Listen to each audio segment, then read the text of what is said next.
मेहनत लगती है सपनों को सच बनाने में, हौसला लगता है बुलंदियों को पाने में, बरसों लगते हैं जिंदगी बनाने में, और जिंदगी फिर भी कम पड़ती है रिश्ते निभाने में। दूसरों का बुरा सोचने वालों का कभी भला नहीं होता। हमें अपनी गलतियों की सजा भले ही तुरंत ना मिले, लेकिन कभी ना कभी जरूर मिलती है। झूठ का कोई भविष्य नहीं, वो आपका आज शायद सुखद करे, पर कल तो बिल्कुल नहीं। हमेशा सत्य और धर्म के पक्ष के साथ खड़े रहें, भले ही आपको अकेले क्यों ना रहना पड़े। श्री कृष्ण कहते हैं गलतियां कीजिए, वो तो सबसे होती है, पर कभी किसी के साथ गलत ना कीजिए। जहां तेरे अपने तेरा हाथ छोड़ेंगे, वहां मैं तेरा हाथ थाम लूंगा। कर्म भूमि की दुनिया में शर्म सभी को करना है। भगवान सिर्फ लकीरें देता है, रंग हमें ही भरना है। कोई भरोसा तोड़े तो उसका भी धन्यवाद कीजिए, क्योंकि वो हमें सिखाता है कि भरोसा बहुत सोच समझकर करना चाहिए। तुम सच का साथ दो, मैं तुम्हारा साथ दूंगा। मनुष्य अपने विचारों से ऊंचाइयां भी छू सकता है और खुद को गिरा भी सकता है, क्योंकि हर व्यक्ति खुद का मित्र भी होता है और शत्रु भी। जब तक आप जीवन में स्वयं को चुनौती नहीं देते, तब तक आप नहीं जान सकेंगे कि आप में कितनी क्षमता है।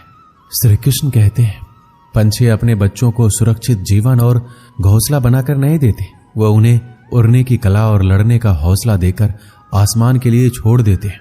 किसी को हराना अहंकार है, लेकिन खुद को उससे बेहतर बनाना संस्कार है। इंतजार तो मुझे उस ऋतु का है जिसमें पानी नहीं तेरा प्यार बरसे।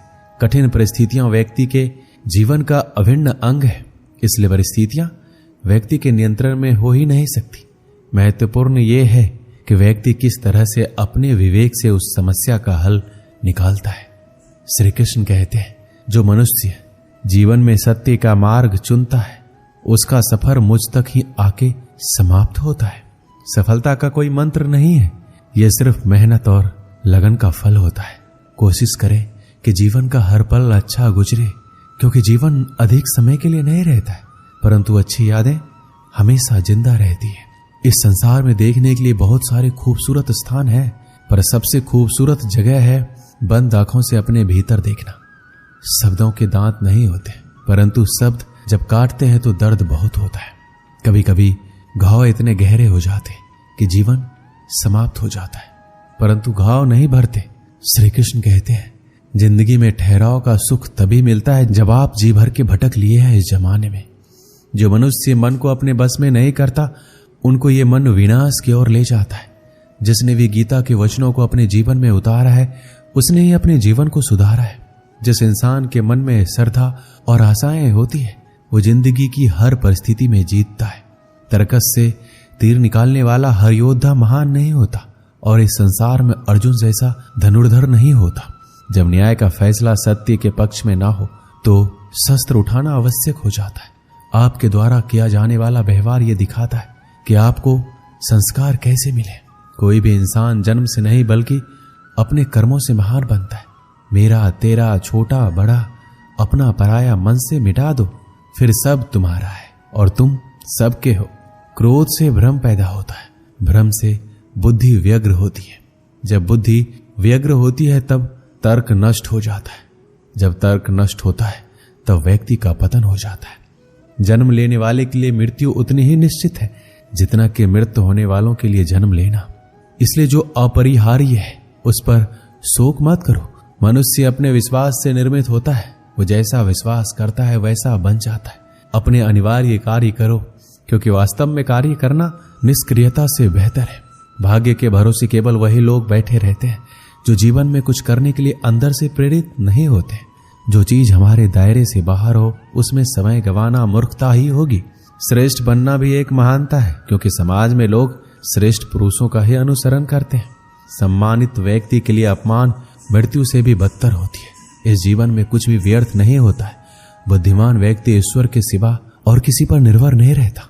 श्री कृष्ण कहते हैं समय से पहले और भाग्य से अधिक कभी किसी को कुछ नहीं मिलता है। जो व्यवहार आपको दूसरों से पसंद ना हो, ऐसा व्यवहार आप दूसरों के साथ भी ना करें। जब जब इस धरती पर पाप, अहंकार और अधर्म बढ़ेगा, तो उसका विनाश कर पुनः धर्म की स्थापना करने हेतु मैं अवश्य अवतार लूंगा। मैं भूतकाल, वर्तमान और भविष्यकाल के सभी जीवों को जानता हूं, लेकिन वास्तविकता में कोई मुझे नहीं जानता।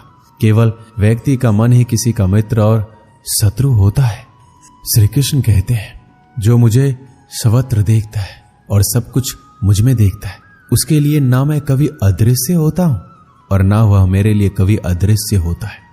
श्री कृष्ण अर्जुन से कहते हैं, हे अर्जुन, शरीर त्यागते समय मनुष्य जिस जिस भाव का स्मरण करता है वह उस भाव को निश्चित रूप से प्राप्त होता है। यदि कोई प्रेम तथा भक्ति पूर्वक मुझे पत्र, पुष्प, फल या जल प्रदान करता है तो मैं उसे स्वीकार करता हूं। जो सुख दुख में, भय तथा चिंता में संभाव रहता है वह मुझे अत्यंत प्रिय है। श्री कृष्ण कहते हैं, तुम्हारा क्या गया जो तुम रो रहे हो? तुम क्या लाए थे जो तुमने खो दिया? तुमने क्या पैदा किया जो नष्ट हो गया है? तुमने जो लिया यहीं से लिया, जो दिया यहीं पर दिया। जो आज तुम्हारा है वो कल किसी और का होगा, क्योंकि परिवर्तन ही संसार का नियम है। जीवन ना तो अतीत में है ना ही भविष्य में, जीवन तो वर्तमान में है। एक समय की बात है, एक गांव में एक व्यक्ति रहता था जो अपने जीवन को लेकर बहुत चिंतित रहता था। उसे लगता था कि उसके जीवन में एक बड़ा बदलाव आना चाहिए, जिससे उसे जीवन में किसी भी तरह की परेशानी ना रहे। उसके पास खूब धन हो और उसकी खूब प्रसिद्धि हो, वह जहां जाए उसे सम्मान मिले। परंतु उसके जीवन में कुछ भी नहीं बदल रहा था, क्योंकि वह कुछ करने की जगह बस सही समय का इंतजार कर रहा था और समय उसके कुछ करने का इंतजार कर रहा था। उसकी इसी आदत के कारण उसका मन दुखी रहने लगा। उसके मन में नकारात्मक विचारों का वास होने लगा। उसे हर चीज में कमी नजर आने लगी।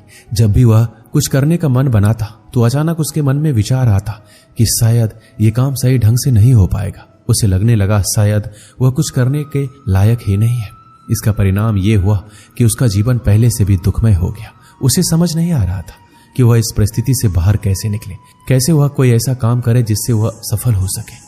दिन बीतते जा रहे थे, लेकिन उसे अपनी समस्या का कोई समाधान नहीं मिल रहा था। उसी दौरान उनके गांव में एक साधु आए, जिनकी प्रसिद्धि दूर दूर तक थी। सब ऐसा कहते थे कि उनके पास हर समस्या का हल मिल जाता है। जब उस व्यक्ति ने सुना कि साधु उसके गांव में आए हैं तो वह बिना कुछ सोचे समझे अपनी समस्या लेकर तुरंत उससे मिलने चला गया। साधु को प्रणाम कर अपनी समस्या बताई। उसने बताया कि वह अपने जीवन में बदलाव चाहता है, परंतु उसे कोई सही राह नहीं मिल रही। इसी कारण उसके मन में नकारात्मक विचार आते रहते। दुख हमेशा उसे घेरे रहता है। कोई काम करने जाता है तो मन में उसकी विफलता का विचार पहले ही आ जाता है। बताइए, मैं ऐसा क्या करूं कि मैं एक सुखद जीवन जी सकूं?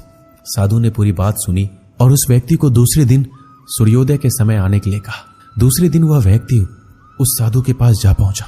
साधु पाठ पूजा के बाद सैर करने के लिए निकलने वाले थे। उन्होंने उस व्यक्ति को साथ चलने के लिए कहा। चलते चलते वो एक खेत के पास पहुंचे। गेहूं की फसल की तरफ इशारा करते हुए साधु ने पूछा, क्या तुम बता सकते हो इस खेत में यह फसल कैसी उगी होगी?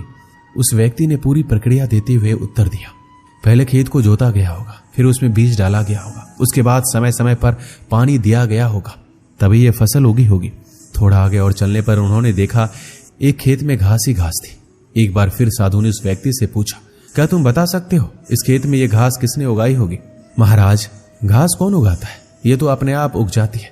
जब खेत में किसी और चीज का बीज नहीं डाला जाएगा तो घास ही उगेगी। उस व्यक्ति ने एक बार फिर से साधु के प्रश्न का उत्तर दिया।